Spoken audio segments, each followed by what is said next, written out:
الحمدللہ رب العالمین والصلاة والسلام علی خاتم النبیین اما بعد فاعوذ باللہ من الشیطان الرجیم بسم اللہ الرحمن الرحیم۔ میرے اور آپ کے آقا صلی اللہ علیہ وآلہ وسلم کا ارشاد پاک ہے کہ تم اپنی مجالس کو مجھ پر درود پاک پڑھ کر آراستہ کرو، کیونکہ تمہارا مجھ پر درود پاک پڑھنا کل بروز قیامت تمہارے لیے نور ہوگا۔ حصول برکت کے لیے درود پاک پڑھ لیتے ہیں۔ صلی اللہ علی النبی الأمی وآلہ وصحبہ وبارک وسلم، صلاۃ و سلام علیک یا سیدی یا رسول اللہ وعلی آلک واصحابک یا سیدی یا حبیب اللہ۔ آج بہت ہی اہم بات کہ شیطان کیسے گرفتار ہوا۔ اللہ اکبر، شیطان کی بھی گرفتاری ہوئی، اور کن کے ہاتھوں گرفتاری ہوئی؟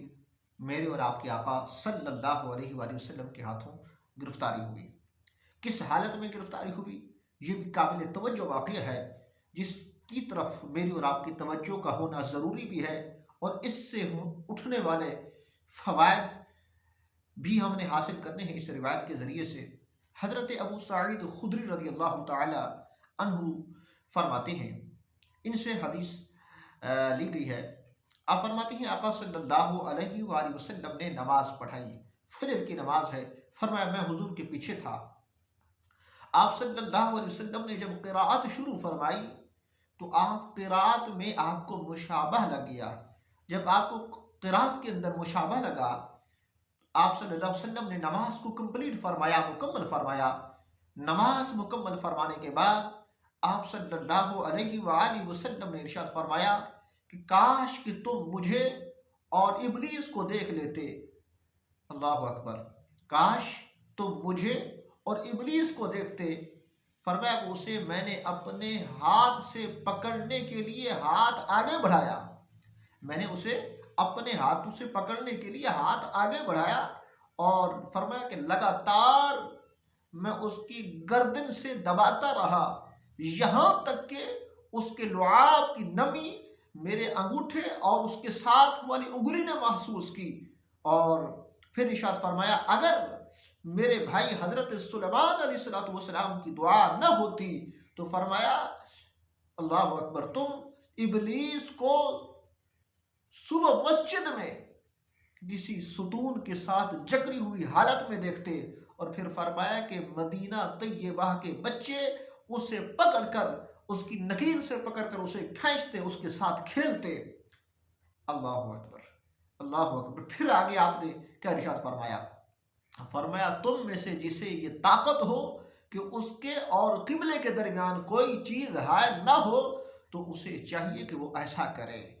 اب قابل توجہ بات تو یہ ہے کہ میرے آقا صلی اللہ علیہ وسلم کی شان اور عظمت دیکھیے۔ نماز بھی پڑھائی، نماز کے دوران شیطان نے آپ صلی اللہ علیہ وسلم کے ساتھ توجہ بٹانے کی کوشش کی، تو اس صورت میں آپ صلی اللہ علیہ وسلم نے شیطان کو پکڑ لیا۔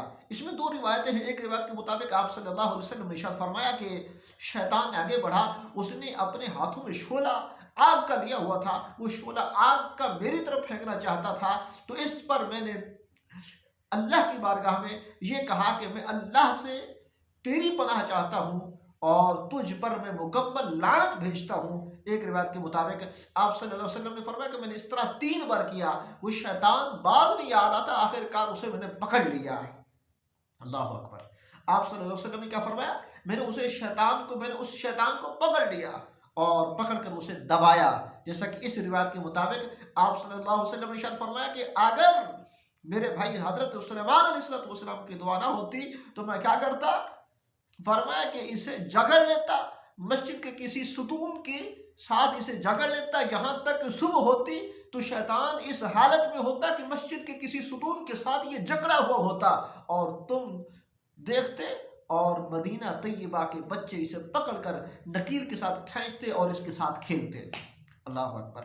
ایک بات۔ دوسری بات جو یہاں سے جو ہم نے حاصل کرنی تھی وہ کیا ہے؟ وہ یہ حاصل کرنے والی بات ہے کہ تم میں سے جسے یہ طاقت ہو کہ اس کی اور قبلے کے درمیان کوئی چیز ہے نہ ہو، اسے چاہیے کہ ایسا ہی کرے۔ کیا مطلب ہے؟ مطلب یہ ہے کہ جب تم نماز کے لیے کھڑے ہو جائیں تو اب اس بات کا خاص خیال کریں کہ آپ کے سامنے کوئی اور شخص موجود نہ ہو، کوئی ایسی چیز موجود نہ ہو جس کی بنا پر تمہاری توجہ بٹے، تو تم اپنی توجہ کو مکمل نماز کی طرف رکھ سکو، تاکہ تمہیں شیطان اس کی وجہ سے کوئی وسوسہ نہ دے لائے۔ اللہ تعالی ہمیں اپنے نمازوں کو اخلاص کے ساتھ ادا کرتے رہنے کی توفیق نصیب فرمائے۔ آقا کریم علیہ السلام کی شان و شوکت کو، عظمت کو پڑھتے، سنتے، سناتے رہنا چاہیے، اور آقا علیہ السلام کی پیاری شان و شوکت کو دیکھ کر آپ صلی اللہ علیہ وسلم کے ساتھ ہمیں اور محبت نصیب فرمائے، آپ صلی اللہ علیہ وسلم کی پیاری پیاری سیرت پر عمل کی توفیق نصیب فرمائے۔ میرے پیارے محترم دوستوں اور بھائیوں، اگر ابھی تک آپ نے ہمارے چینل کو سبسکرائب نہیں کیا ضرور کر لیجئے گا، تاکہ ہر آنے والا اس طرح کا اہم ترین بیان جو کہ مختصر ہوتا ہے مگر آپ سمجھتے ہیں کہ بہت ہی علمی ہوتا ہے، جس میں ہم ایک اہم چیز لے کر آتے ہیں آپ کے سامنے اور آپ کے علم میں اضافے کے لیے آتے ہیں، تاکہ یہ چیزیں آپ تک پہنچتی رہیں آسانی کے ساتھ۔ اللہ تعالیٰ عمل کی توفیق عطا فرمائے، آمین بجاہ خاتم النبی الکریم الامین، وصلی اللہ تعالیٰ علیہ وآلہ وصحبہ وبارک وسلم۔